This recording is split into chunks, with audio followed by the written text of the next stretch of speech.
as you were coming in, you may have seen some questions. Right. Can anybody actually answer any of these? Yes? Well, okay, so what's the name of the scale? Scoville. These guys are good. They're going to get everything. The Scoville scale. What is Copiluwak? Anybody? It's not a milk drink. No, you might have milk with it. No, close. It's coffee. It's possibly the world's most expensive coffee because it's made with coffee beans that have been part digested by a civet. I know. We had that in Weird, isn't it? Did you really? Yeah, So did you remember? Oh, I look said at that's that. an Asian word, but as soon as I sat down, There you go. Excellent. Somebody has actually had semi-digested regurgitated coffee. Lovely. Who owns the Hand and Flowers in Marlow? Tom Kerridge. Yeah, excellent. BBC's very own.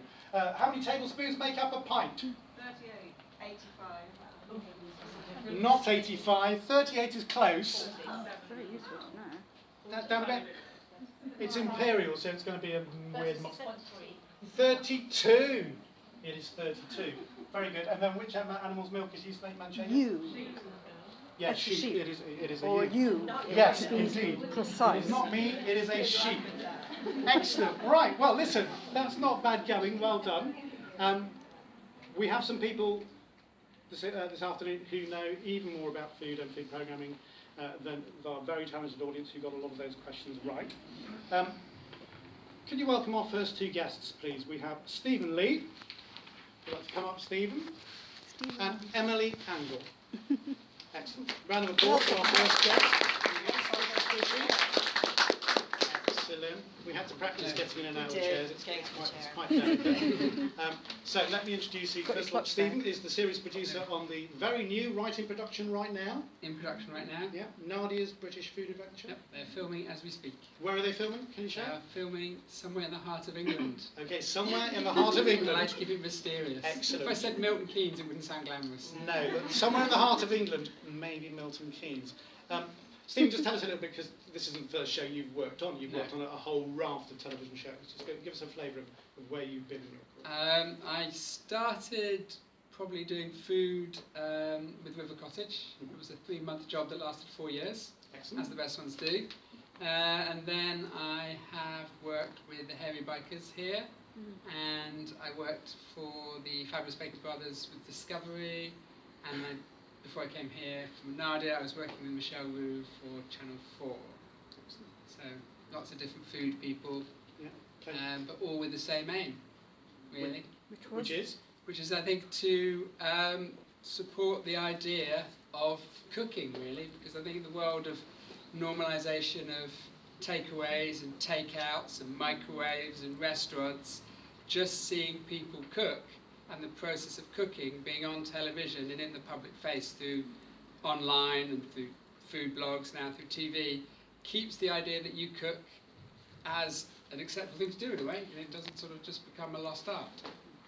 Emily, you're nodding away there. Yeah, just making that act of cooking normal and pleasurable and not a chore, because I think so many kind of convenience food companies would have you believe that eating or making food is a problem to solve, and they can solve it for you. And actually, it's not a problem; it's a pleasure. And Emily, you work online. So just explain a bit about what you do. What I do hasn't really changed in some ways. I know this is about innovation, but it hasn't changed in some ways for 15 years. Where ever since 15 years old. Well, since the big innovation was you didn't send recipes from Ready Steady Cook out in the post, and you put them online. So we publish all of the recipes that come out of BBC programmes. We're part of BBC Learning, so our aim is to teach people how to cook and encourage cooking from novice level up to kind of, crazy Great British Menu kind of thing. Can I just say, I think there is one of the innovations is that actually the integration between the making of the show and the online is being better thought out. So when we were doing Nadia, we had some studio days.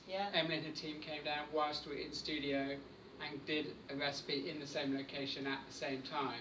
so it's properly integrated and it's not just sweeping up leftovers on the floor and passing down the line as it used to be sort of in the olden days. Yeah, for sure. We'll point that out. The missions remain the same since the beginning of broadcasting around food. But Yeah. So that was really the beginning of TV cooking properly. It's home cooking, it's dig for victory, it's how do we make these vegetables tasty without any meat. And so that's where recipes appeared. And I think the development has been from teaching to entertainment. Ultimately, we've jumped out of the world of it's got to be educational, and I think that was sort of, most people's eyes, that sort of Delia was the great Dorian of teaching how to cook and you have your notebook, and now it's very much other ways to entertain. You still have chop and chats, Nadia's show is still doing that, but we need to find things that are more exciting about the show than just the process of making it. And it's been more maybe about the beauty and using the gorgeousness of the cameras that you can get with modern technology to make you want to eat the food and the stories behind the food as it is about the measurements and the weights and measures. And then it's jumped completely into different genres. It's become like, what can we put food with? How can we have a Top Gear of food? We can have Jamie's and Jimmy's Friday night feast.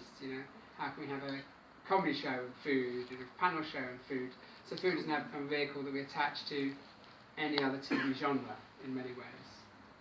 how important was that sort of 1990s thing with shows like Can't Cook, Won't Cook, Ready Steady Cook, of taking a food thing and making it a game show? It was probably very fundamentally important because it's when it just became, I think that's probably when you started watching TV, maybe without the intention of making and group the stuff, really. And I think that's a change. People watch TV, don't always, I know we said it's about normalising cooking, but a lot of people watch them now just like they might watch, I think, probably location. You're not planning to move home, but you like to look at people's homes. You're not planning to cook this dish, but you like to look at people. Should we do straw poll? Who watches cookery and food TV now in order to learn how to cook something specific?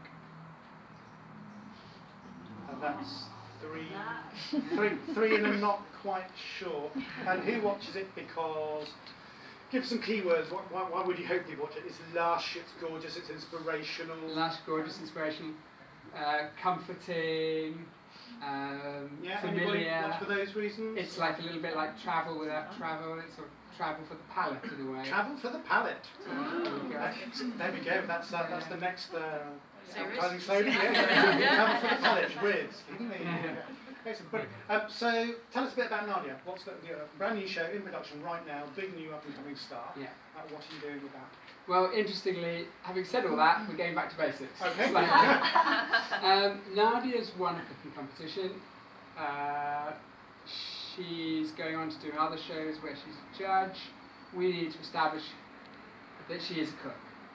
We only know her on TV for baking cakes, really, and going around Bangladesh.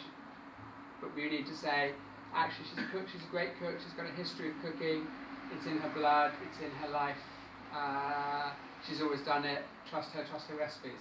So this is really just establishing, it's the first step. It's what I call, when Ollie Murs came out of X Factor, and now you believe he's a star. It's that process where you have to help them, where people forget that how they arrived through some kind of competition, and they're genuinely there. So this is the first step, justifying her credentials for the great chef she is. So it's shaping a presenter, shaping a It's celebrity. more like shaping her.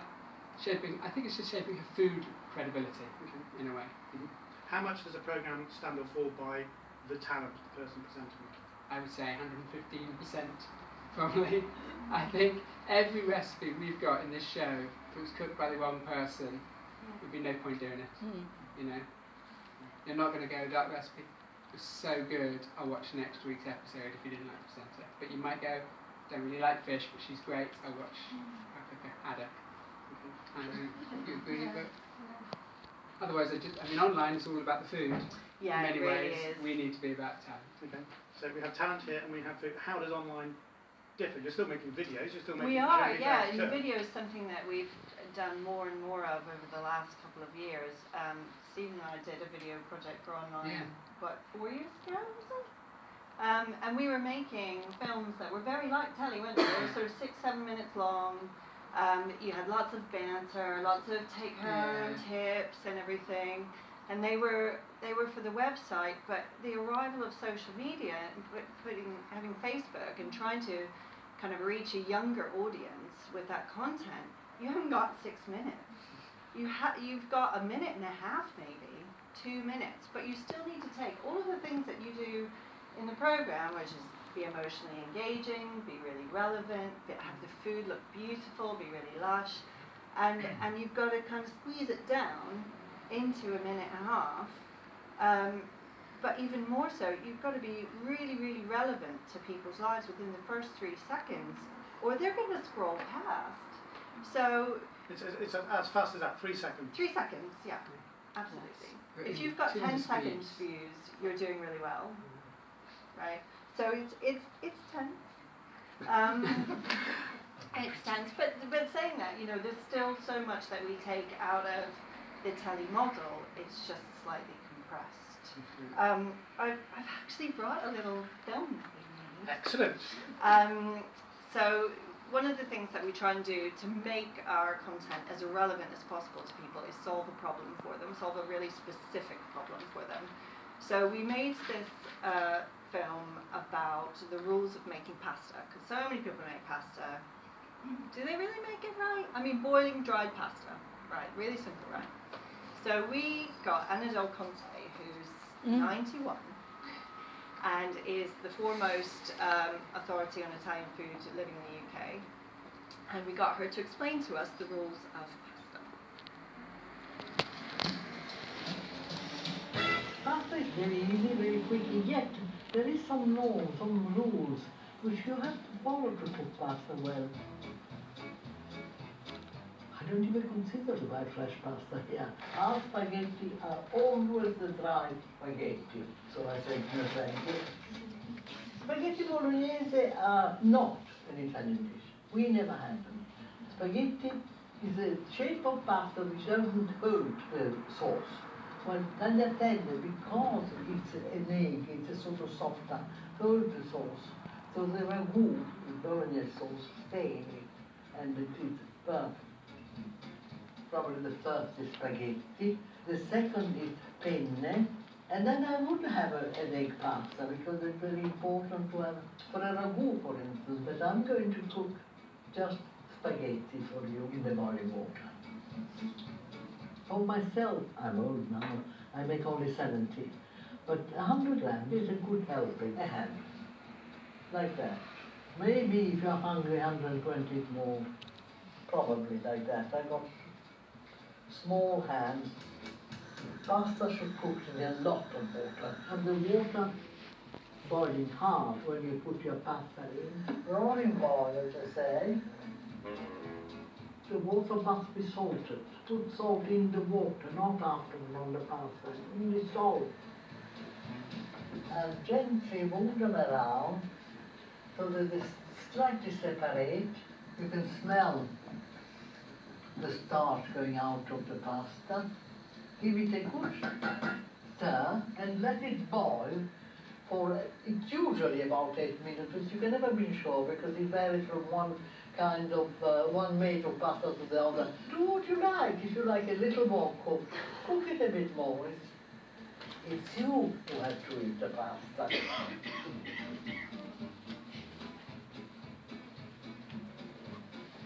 Perfect.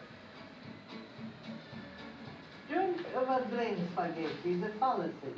Keep always a mugful of pasta water before you drain it in case you need it for the sauce. If you, by any chance, your sauce is not ready, put 1 tablespoonful of olive oil and move it around because otherwise it sticks together.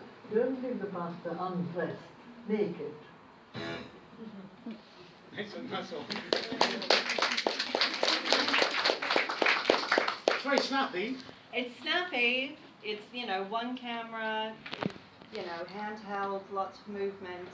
But what's important as well as all of those, like fact, tip, is that it's funny and it's warm and it's emotionally engaging, and you just think, God, she's adorable. She's so adorable.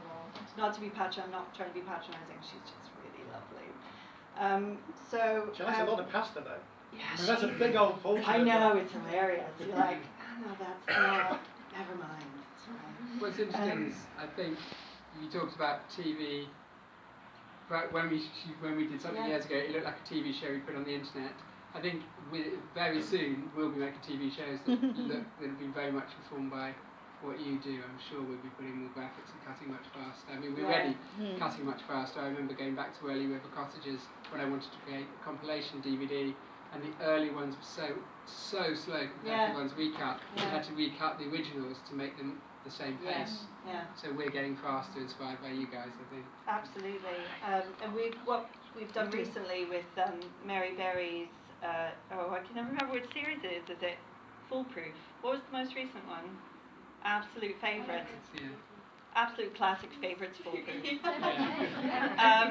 One of them was we took the 6 minutes, just lifted it from the show, edited it down to a minute and a half, put the graphics on it. There was no talk. She didn't talk. There was no sound, because that's the other thing, is that 95% of people on Facebook won't watch it with the sound on. So you've got to be able to watch it with the subtitles. Just got it right down to that minute and a half, and you got the whole of the lemon meringue cupcakes, really, really fast. And I mean, the purpose of it, you kind of think, well, what's the purpose of that? Like, you can't really make those lemon meringue cupcakes from a minute and a half whip through. But I think it fulfills the same purpose as skimming through a recipe. You kind of go, oh, I get it. I know what I'm doing now. And then you can go and make the recipe with the instructions in text, because that's the right format. But in online, you just want to whip through it and go, oh, okay, I know what I'm doing. And who's watching? Who's consuming them? Well, our biggest audience group on social is 25 to 34-year-old women. So that's an audience that's quite difficult for the BBC to hit. It's definitely not a BBC Two audience for TV programs. So, we hope that we're extending the brands that the BBC supports and makes into this new audience. So even if they're not going to sit down and watch the whole program, they're still going to engage with the brand and the talent and the BBC. And how important is that kind of closer working that you mentioned, Stephen, between the television program, the lush, the journey, the personality, and the online? Here's how to do it. I think it's probably very useful. I wouldn't want to go out and make a show and put it on TV without as much publicity and support as possible, and that these days comes completely from Facebook, and it doesn't come from running a couple of trailers on the TV. So we're sort of dropping into silence if we don't have the promotion that comes from online, and also people going, one of the great things about BBC is the recipes still exist. I did a series for Channel 4, I said in the show, Channel 4 have cut their scrapbook, so there's no place to put the recipes. So you're still delivering recipes where you can't really just do it watching it, because that would be a retrograde step, but there isn't a place to go find how to do the recipes now. So that's quite frustrating. We were trying to push them to at least put out Facebook links, but they weren't keen. It was a back-end cost, and who was going to organise it? There wasn't set up. So knowing that you can do a recipe, knowing that when you watched it you've been inspired, you can go to the same trusted supplier to find the recipe that's not only there, but has been tested independently and will work. That gives you the whole 360, really. So it's really incredibly useful otherwise thing. it's a half hour or an hour advert for a book. Yeah. Which maybe we shouldn't do. Yeah. I'll pass over that one. Has anybody got any questions? We have a hand up already. Emily, I'm interested in Facebook in the last 12 months. There's been the rise of the fish shop video with the 1 minute recipes. Where is that? It's all over my Facebook feed. I don't know what they're like a BuzzFeed tasty style overhead. Yeah, just yeah. How does that is disturbing what you doing? Is that because it's not disturbing. It's really informing what we're doing. We've got another one. You could run just quietly behind. So this is one we shot ourselves. We just mute the cookie. But what I think for us, as the BBC, we need to be a bit more higher quality than literally holding a phone up overhead and filming. But you know, they were innovating. They were kind of saying you can get a recipe down and out in a minute, and people will really engage with that because they've got time to engage with that. So we do all this speeding things up and putting the text on and jump cuts and that kind of thing. I think for BuzzFeed, you know, they do go with, you know, anything stuffed with cheese and fried, and I mean, this is stuffed with cheese. Yeah. But baked. Yeah. But you know, hopefully we have a more balanced kind of output, because I think we also have a responsibility to kind of encourage healthy eating, macaroni and cheese aside. So I think we're broader, we have a bit more of a quality threshold, but we're definitely inspired by them, for sure. But do you find that people might get a BuzzFeed link that's chocolate cheesecake, and you watch it and go, oh, that's great, and then you go online to look up chocolate cheesecake recipe, and then you just go to the BBC and make the BBC's chocolate cheesecake recipe? Well, hey, that'd be nice That's if probably that what was the people, journey. I think it's probably what people do. Well, surely, maybe, 'cause they can't make maybe. the BuzzFeed one, and BuzzFeed doesn't provide you a link to how the recipe, does it? Well, Does it? I think so. I'm not. Okay. I mean, honestly. That's not how I approach it. I go, oh, well, try that, and I look it up the recipe name, and we know I'm on BBC. I mean, people can engage with that content without following it through. Links, you know, click-through rate from social to the website's pretty low, frankly. So I kind of think you're just encouraging the culture of cooking, like you were saying earlier, and you're sort of making it normal that you can do these things and that it's not that hard. One more question before we move on? Well, sorry, when you said the click-through is low, what were you talking about? Click-through rate from social media. From whose social media? So Sorry. So if you've got a link on a post I'm on Facebook, so me, could be anybody. I think anyone who runs a Facebook account will say that if they put a link on, the click-through rate is maybe 3%. Yeah, so generally. So it's very yeah, low. But in the same way that if you put a URL at the end of a program, the click-through rate compared to the number of people who watch that program is really low. Right. So, you know, I think it's just about saying, this is our brand and this is what's out there and this is what you can find at the BBC, as much as anything. Great. Emily, Stephen, thank you both very much indeed. Thank you.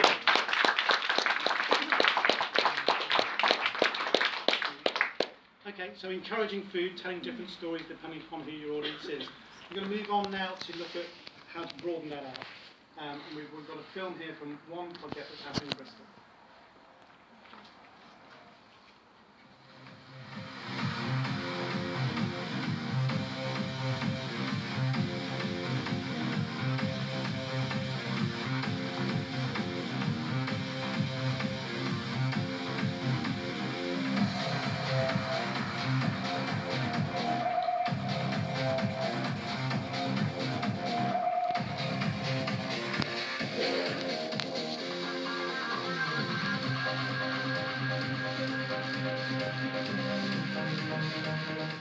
Jag som di Bristol. Saya orang Bristol. I live in Bristol. Jag живу в Бристоле. Шаг Bristol, du från Ni Bristolian. Som din Bristol? Ana Bristoli. 我是布里斯托人。 Olen bristolilainen. Bristol. Moi je viens de Bristol. I live in Bristol. I live in Bristol. 布里斯托人。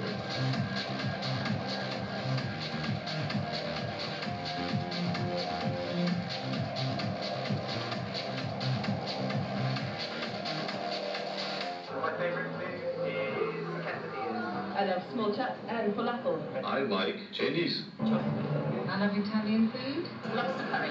Olives. I love poached eggs. Cookery. My mum always cooks curry and it's roast chicken. It's huckleberries. Scared one of these. Pasta.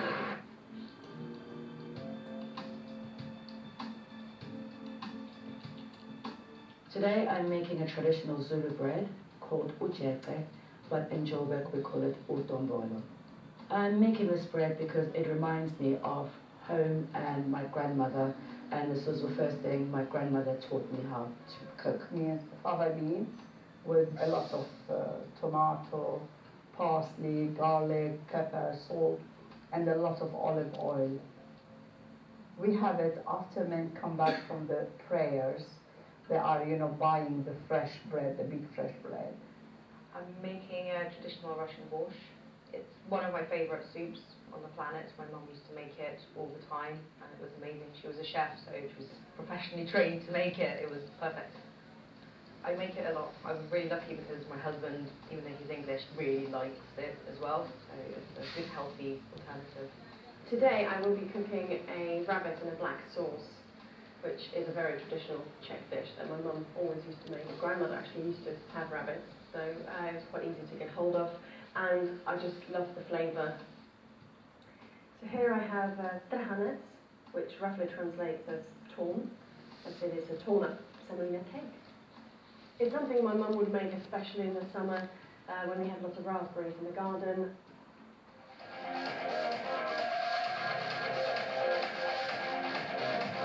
Nice to meet you people. I think it would be good, especially for the kids, to see different foods, from different cultures. When you live in another country, the food you cook becomes closer to your cultural touchstone. And people who've never met cook together and have a great time. It's food. Always find something to talk about. I mean, when all the family gets together, we all have loads of food, and it just brings everyone together. Food does bring everyone together.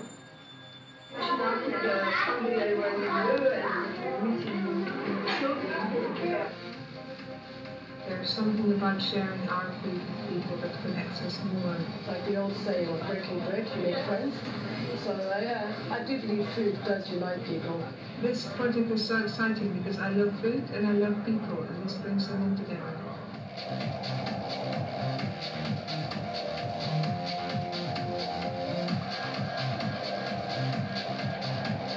Food is a common language to us all. I'm 91. I am 91. We are 91. We are 91. I am 91. I am 91. I am 91. We are 91. I am 91. I am 91. Please welcome from 91 Ways, Kalpna Woolf. And also from the BBC Food Farming Awards, Vanessa Scott.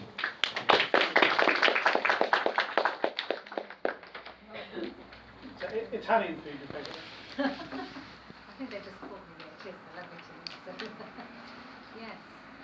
We've got a good idea there of what 91 Ways is doing based on this idea of 91 different languages in Bristol. How's this taking it from beyond simply teaching people to cook? What are you trying to do with it? I'm sorry about the quality of the film. It was made quite a long time ago and was sort of very, very on a shoestring. So since I worked at the BBC, I'm feeling a little bit nervous about showing it. But the whole idea of it is about how food can unite us. But it also is the fact that actually we use food stories to unite us. So the food is the glue, but it's the actual storytelling. So a lot of people, when people come from different backgrounds, it's hard for them to actually connect, it feels like, especially if you speak a different language from a different part of the city or different part of the world. But when you start talking about food, you actually start sharing your own story, because food is about heritage, it's about values, it's about your culture. It's very much about who you are. So we use the trigger of food to tell stories between people and then to build that common ground between people. And it's been really fascinating and really, for me, really interesting in the fact that we've heard, stories of joy, we've heard stories of peace, we've heard stories of war, we've heard stories of sorrow, but when we hear those stories, the myth, but the fact, the food is there, we actually learn so much about each other. Where are you telling these stories? We saw some kind of live events there. Is these things that happen as an event?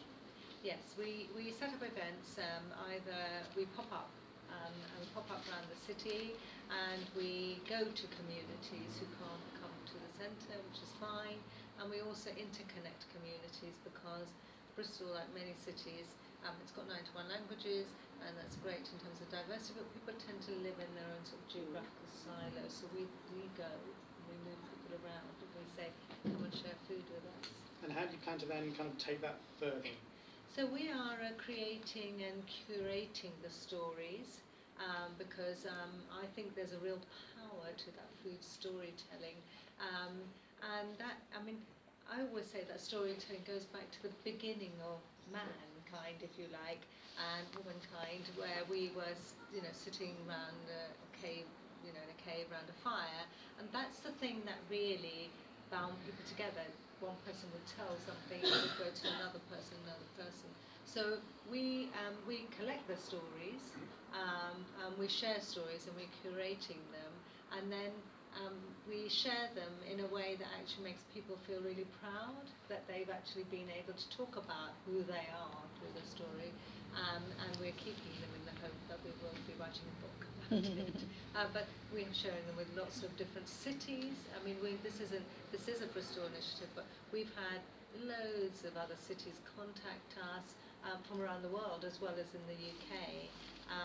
So I think that's why I'm really fascinated about food and that connection with storytelling. Very unlike TV. It's very unlike TV. Yeah. It kind of takes it a kind of wider, more personal story, which I guess, Vanessa, is something that radio doesn't have the pictures that telly has. Has been exploring those wider stories as well. Yes, that's right. I mean, on the food programme on Radio 4, we're very much about telling those in-depth stories, whether that's from a country, whether it's in-depth about an ingredient, whether it's a local story, or whether it's about a person who has, spent their life in food in some way. And I think radio, is an ideal, platform to explore those in-depth stories where you can go into great detail on your particular topic. What is it, do you think, the pair of you, about food that enables us to then kind of access these kind of richer stories, these bigger stories? I think there's, there's always something we always look for. What are our audience interested in? What are the the foods that they're interested in? Do they want to know background? What are the what's the wider context about the food we all eat? And addressing some of those issues, giving people all of those that in-depth look, I think sort of really helps bring those stories together. Certainly for us on a local level as well. I mean, for me, it's the fact that actually food is a trigger to get to know people, to understand their real story. And what you have on television so much of the time is you have the food, you have the presenter, you have a little bit of maybe background, but you don't get into the depth of people or their culture. So for me, that's what we're doing. So, for example, we all see every night something about what's going on in Syria, wars around the world. We see, and those things, we're touched by them to a certain extent, but we're also, can feel like a lot of people that we don't understand what's going on. I've met people who've told me their story individually, which has really got me to understand. So very quickly, I met a Syrian lady. She's an ex-professor from Damascus University, used to teach English there, incredible. Now lives in a bedsit because she became a refugee during the war there, and she in Old Market, quite a tough existence. I went to talk to her about food and to get to know her. She had made a whole table of food, because she wanted to welcome us. And where you saw the fava beans, you saw Susan. That's Susan, and I said to her, "So why do you make this?" And she said, well, like she said in the thing, she said, "Well, we make this on a Friday. Friday is our holy day. Everybody's at home. The men are getting ready to go to the mosque, and this is a real centerpiece dish. As they come round the kitchen, they try and take a piece. We don't let them because you're not allowed to have garlic. It's got a lot of garlic in it. And they go off, to the mosque.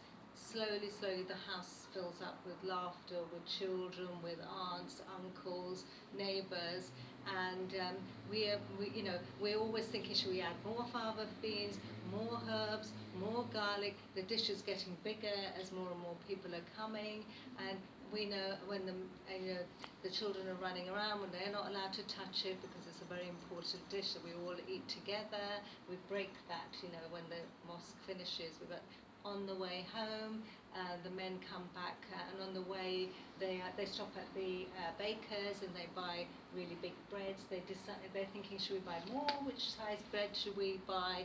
They wrap it in paper, put it under their arms, bring it.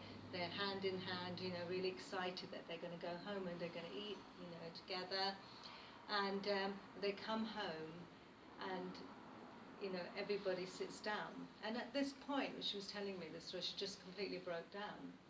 And for me, that moment, I absolutely understood the whole sort of personal story of what's going on in that war. All the stories that we see every day, but just through that dish. And I just thought, right, actually, there's something really, really strong and powerful here. And more than that,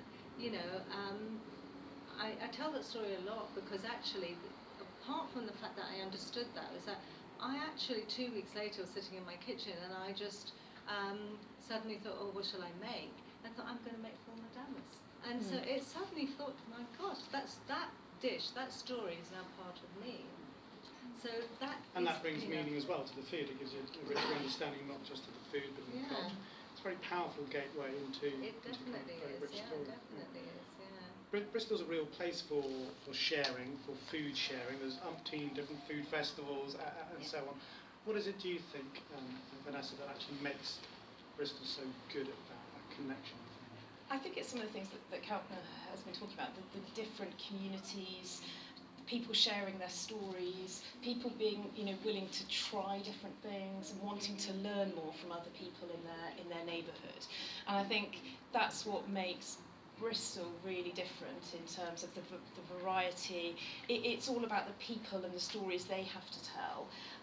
That we want to learn more about their culture. We want to try all the things that they've been cooking for generations. And I think that's and having all of those outlets to do that in terms of food festivals or projects like Kalpna's, then actually it brings it makes it much more accessible to other communities around. I think we're an extraordinary nation of cooks as well. I think Stephen was saying, years ago, Delia would be teaching people to cook. Now everybody is cooking, they're taking photos, so there's a real appetite for this, and then Bristol's, I think, at the forefront of it. And telling people about what they've been cooking and telling people about new ideas and new cultures and sharing those experiences when you've learned something new, I think is also really important. It's interesting you mentioned sharing because we heard with telly broadcasting it's kind of quite one way, with the online it's kind of teach and learn and follow. Radio is increasingly a two-way conversation.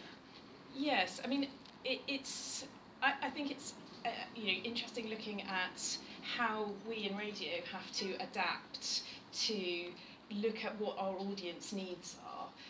So we want to give our audiences the best stories, we want to give them that in-depth analysis, but are we reaching them in all of the ways that we can? So actually, finding different ways to share those stories is really important to us, whether that's across our radio networks, or whether that's linking in with our colleagues in online and television, or even our local communities.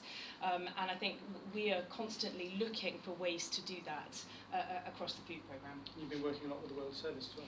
Yes, so this year in the BBC Food and Farming Awards, we have a new award, which is the World Service Global Champion Award. world. So really looking at how food has changed communities around the world, how we can share those stories from around the world with our colleagues from the World Service, looking at the programmes they offer, and actually how we can share that content and have those richer debates right across the BBC. What is it about Bristol, do you think, that makes it the perfect place to host the Food and Farming Awards, the BBC's Food and Farming Awards? This is the fourth year we've hosted the Food and Farming Awards here. I think it's the unique partnership we have with the city. So obviously we've got a great wealth of sort of BBC content here in food, but actually some of our partnerships with the community, with the city council, with community groups, with chefs, with other people that are doing work in this area, I think makes Bristol this ideal sort of melting pot for ideas, and how we go about sharing those is really important to us, but also all of those other groups as well. Sharing, making connections. Any questions? You mentioned your audience's needs, yeah. And I wondered if you could say more about what your audience's needs are. Yeah, so we at the Food and Farming Awards and as part of the food programme Radio 4, we look at how what are the types of stories that our audiences are interested in, but also how we can share those. So are they listening on radio? Are they downloading our programmes? Are they listening via podcast? Are they picking up things via Twitter or Facebook? And we're constantly looking to adapt, seeing where those sort of points are, and thinking actually, could we try this with this programme? Would it be interesting for this, for this programme to go out on a different area because of the topic or the person that's involved with it, and looking at what the response to that is. So what are our audience's feedback on Twitter and Facebook, and social media makes it easier for us to get that feedback, and then we can go through and have some different ideas about how to distribute that information. Are they looking for, as well as that in-depth analysis, are they looking for recipes that come with the ingredient that we're focusing on, recipes from that particular chef? Are they looking for an in-depth analysis on that product? Then we can start providing that, whether it's actually online or whether it's via a radio podcast. Then once we know more, we can try and adapt and provide that in a different way. So it's sort of like making radio isn't about making something that goes out on the radio. I think it's increasingly becoming truly multi-platform. We think, especially in Food and Farming Awards, where we are a sort of a multi broadcast event, if you like, or series of programmes. We think quite a lot about how we can broaden that, making partnerships across the BBC with Country File and the One Show, looking at our new partnership with the World Service this year, but also how we can find audiences that will be interested in things we know we're doing. So, for example, a Six Music audience who listen to Cerys Matthews on a Sunday, yes. How can we tap into that, and we can give them things that they're interested in, because this is the thing that Cerys is interested in, and so looking at how we can use those BBC networks really effectively. And I think in radio we think about that quite a lot, and how we can reach audiences in a different way as well. And I think, sorry, just to add in, I think local radio is a really important way of reaching those local communities. We partner with lots of local radio stations, as well as here in Bristol, right across England and Wales. And actually, those are the local stories that people want to hear from their area. How can we better do that? It's something we're always looking at. But I think that that exists in a space, but I think that in broadcasting, traditional broadcasting, whether you call that radio or television, there is little scope for real storytelling. It's just the way that I think television has progressed, and I know the difficulties of making television and radio, and I think radio's got a little bit more scope. So for us, our space is social media. It's YouTube, because it allows people to tell their own story, and I think that's really, really important. I've made programs, and as program makers, we think we're telling people stories because we're making it. And we do try really, really hard. We do try hard, you know. And I made programs where a person doesn't speak the language, so, you know, it's you're trying to speak to them, which is the wrong thing to do. But actually, in this other space that exists, and this is a democratization of you like, you know, content in a way. In that other space, people can actually stand up and tell their story themselves through food. You know, I mean, we do supper clubs where people stand up, and we've got Najat here, who's from Eritrea, and she made a lovely meal, and all through that sort of meal, she was talking about why she cooked that, and it was all about personal story. You know, it's a personal story. So, you know, that personal voice, that is the space that we find works for us, and of course, it's. You know, there's a space for it all, but it's that space. It seems to be it's a bit more open, isn't it? It's a different way of actually, obviously, you know, like you were talking about whether it's a 1 minute thing or 3 minute thing. It's a different technique of getting it out there, but that's the space that we tend to use, and it reaches a lot of people that way. Food is a game. I'm conscious of time, so we are going to move on. But thank you very much to Vanessa you. and Kalpna. Thank you. That digital space and putting your audience in control, that's kind of like quite a key thing to where food might be going next. We have another very short film that will explain a little bit about what it was about to hear. Hi, my name is Bella. Welcome to my kitchen. The Cook Along Kitchen Experience, or CAKE as we call it, is a new object-based prototype that lets you learn new recipes and skills by cooking along to a programme that works at your pace. It's a browser app that responds in real time to what's happening in your kitchen. It presents video clips and instructional content in the ways that are most appropriate for you, the device you're using, and your environment. This experience happens in real time, so it's not a passive watch. It's an experience that opens up an ongoing collaborative dialogue between the programme and the audience. This is where we land with the CAKE app, and the first thing we need to do is choose the recipes we're going to cook. Next, we're asked how many people we're cooking for. That's so that we can scale the ingredients in the recipe. After that, you ask for a bit of context about your kitchen. Next, you get a summary of all the ingredients I need to shop for or find in the cupboard. That's how long it's going to take. Let's start cooking. Right, let's preheat the oven ready for our fish dish. The Cook Along Kitchen experience is built using standard web technologies, so it's using HTML, CSS and JavaScript. So at the very core of the system we have this scheduling algorithm that takes all the knowledge it knows about the recipes, and that responds to you as you go through the experience and your choices you make to schedule out a playlist of all the different media objects. And as you interact the experience and go through each step, it will continuously reschedule the future based on what you do in the moment.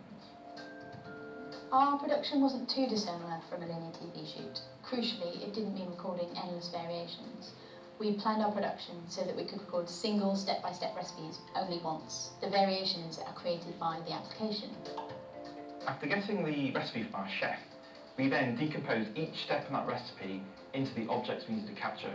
We wrote them all on index cards and stuck them on a board, then drew all the connections between them so we knew exactly what we needed to film and also what the possible junctions are, because getting the continuity right was a really important part of our shooting experience. Making an object-based experience doesn't have to have any impact on the production at all. We can still shoot as we would normally, but by marking up the footage in an object-based way, there are so many more possibilities for how the content can be used and reused. And there we have a gorgeous plate of comfort food. In its simplest terms, object-based broadcasting is attempting to do for TV and radio what responsive design has already done for the web. That's to produce programmes entirely on IP networks that can be customised to suit different users and environments in a world where the internet comes first. Ladies and gentlemen, please welcome Jasmine Cox.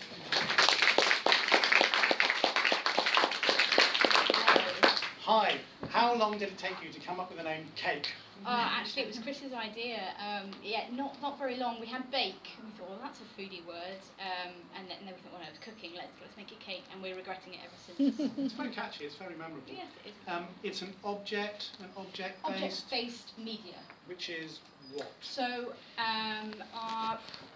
it's a horrible name, but really it's describing media that is kind of kept in the asset chunks that you might make kind of raw chunks, rather than baking linear programs that are kind of a set length or a kind of set depth of kind of interest level.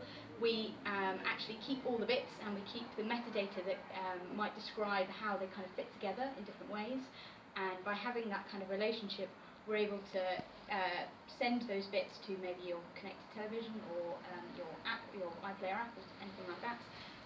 We can effectively build a program for you in kind of spur of the moment, in the moment, rather than sending these kind of baked entities that you might have to re-edit again and again to kind of get different lengths or get different kind of skill depths or interest level depths. So you've got all the different bits of making a recipe, but they're all separate. Yes. And then if I'm watching that, I choose which. How do I choose which order it goes in? So it's not actually just different bits of the recipe. It's different audio, different bits of video, and actually in cake we have a kind of text version and a video version, so you can kind of swap between the two.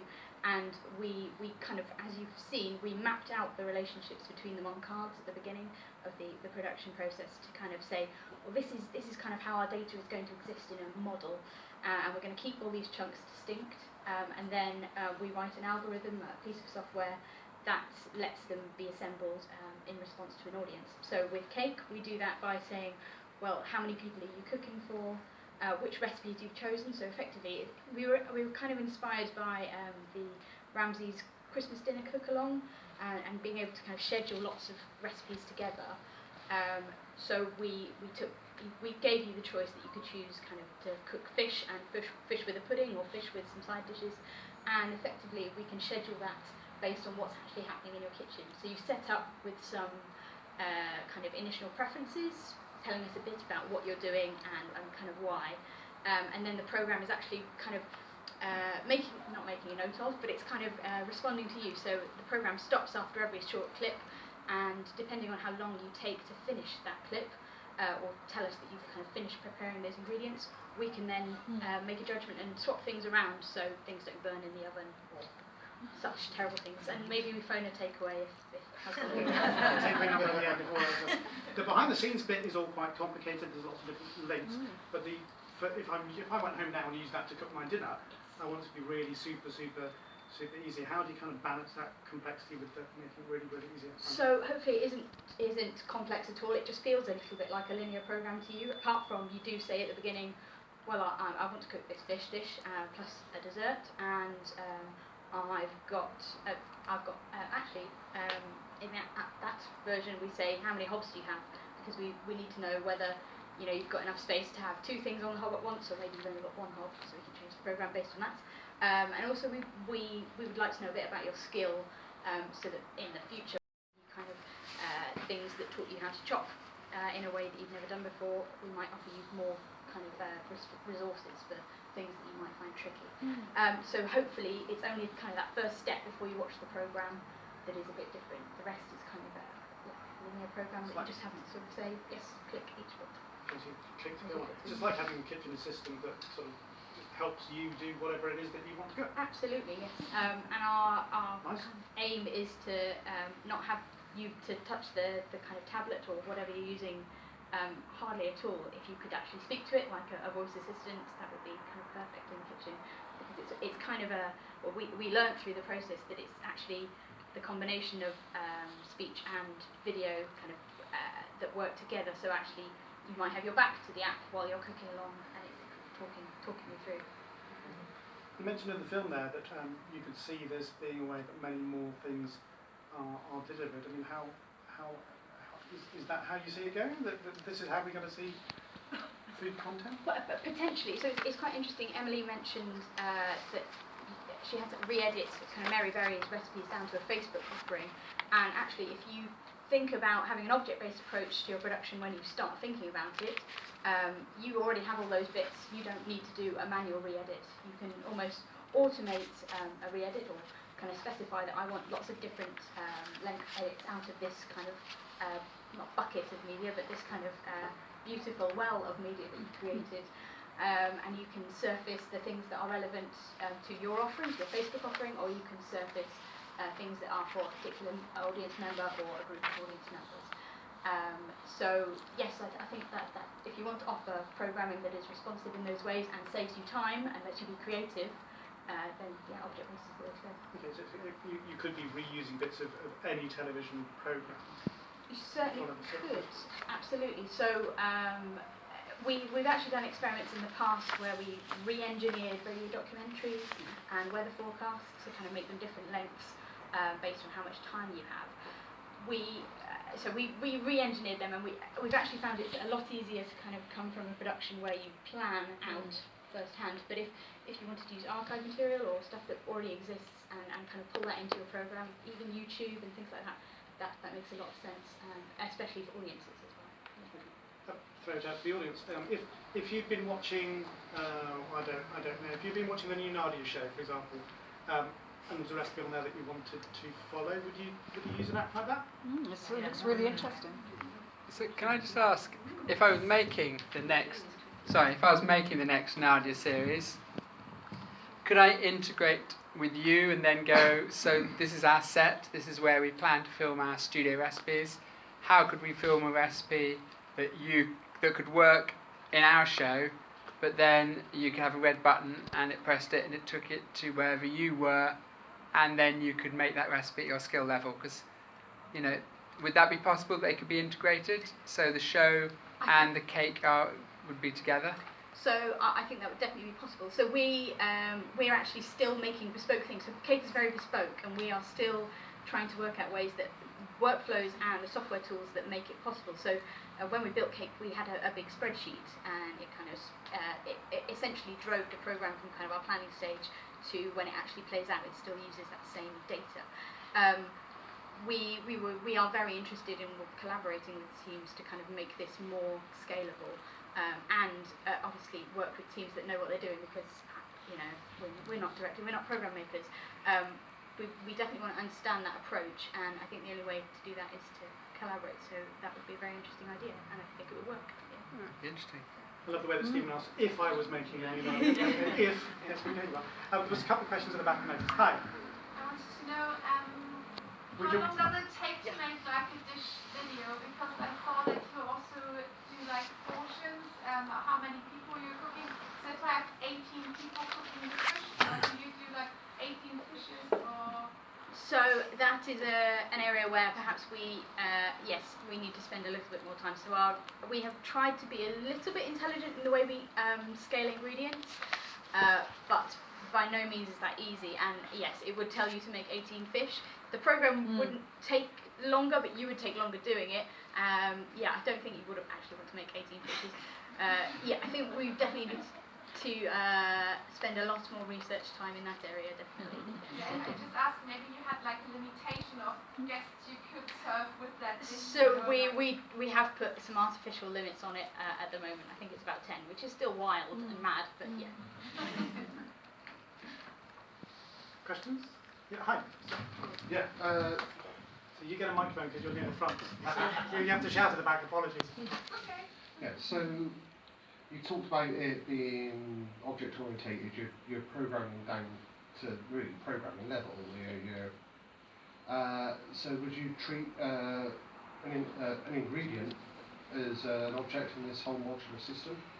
Potentially, yes, absolutely. So we are thinking about ways that we can kind of separate out the kind of generic things that you might want in your kind of object set. So the things that you generically across programming might want to model are things like video and audio. But if you had a kind of cooking specific, let's say, plugin for your kind of future system where you're doing it in an object-based way, you would handle things like ingredients and portion sizes and all this kind of extra stuff which comes with the kind of specific knowledge of cooking. Absolutely, yeah. But it could vary in levels, so you don't have to make the entire program responsive in every single way that you possibly could. Kind of simple ways might be the kind of the best things to kind of start with. But yes, ultimately, yes. Yeah, I was thinking along the lines of the model of the set up salt, for instance. Yeah, salt's it's used in so many different ways and in different concentrations for different things. But what sort of rules of thumb keep popping up with salt, for instance, that you could use in a modular way that would fit in with this system? If you're thinking far enough ahead, this modular system becomes a knowledge base for an AI system. Absolutely, absolutely, and yeah, and that goes across, that goes beyond kind of food content. That goes, you know, that's a kind of entire knowledge archive. Yeah, absolutely. Yeah, could be very powerful. That's an actual robot assistant in the kitchen, which would be equally brilliant. A question over here. It's on a similar sort of question actually. Just thinking on the BBC, which I do always default to the BBC website, but I love the fact that you can put in just one ingredient. And then, because I don't necessarily know what I want to cook, or what style of cooking or cuisine, so I think, well, I've got some Scotch bonnets, so you put in Scotch bonnet, and then it can just throw up really random stuff. Would you be able to do that, like you were saying with salt? But would you be able to put in a simple ingredient, and then you could fly off all around the world on different cuisines with it? I think that's that's an editorial choice, and I think you definitely could. We were thinking about ways that we could perhaps offer substitutions. So if you didn't have a thing in your fridge, you could say, or you didn't like a particular thing, you could eat. You were a vegan. You might be able to substitute things, and that would work across the recipe. And how could we make that easy for production teams to make it responsive in that way without having to kind of, well, now I need to film my vegan version, now I need to film my XYZ. So we thought about kind of on-screen graphics and things to kind of help that, and combining bits of different programs might work a bit like that. We also, in our set, we had a lot of sensors, and you might see later when I let you try the app out. Our chef has sensors on her wrists, so we're tracking everything in the set, and we're tracking all of the appliances and utensils. We think that maybe in the future, if your kitchen might offer up to the BBC, well, I've got this oven and it's reached this temperature, and my hob can only do this amount of pots on it. We might be able to kind of surface things that are only appropriate to you based on the things that you have in your kitchen context. Obviously, not kind of narrowing the filter bubble too much, but that might be able to assist in that way. Thanks. You'll be able to take a photograph of your fridge, and you'll go, okay, there's only 3 things you can make. Yeah. Leaves on toast. Yeah. Yeah, potentially scary, but maybe, yes, absolutely. You mentioned letting people have a go with their app. You're also quite interested too, for people who might be interested in getting involved in helping you test the app and develop it further? Yes, absolutely. So we this is not where we stop. We're actually working on a project now, which is a toolkit of sorts to kind of understand the workflows and the software that you might need to start making programs like this, so that we can stop making them, and it kind of doesn't become business as usual, but it's kind of easier for people to make things like that.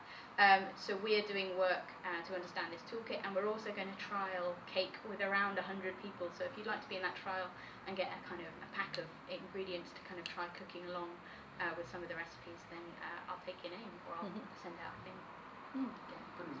Thank you, Jasmine. Thank you very much.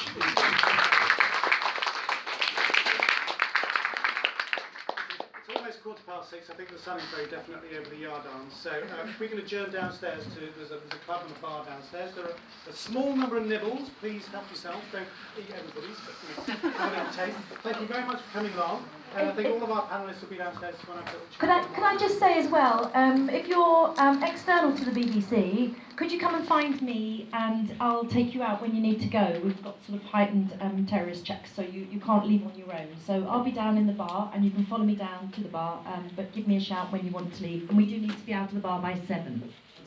It's a nice little tagline, isn't it? Come to BBC and you will not leave alone. Thank you very much for coming, everybody.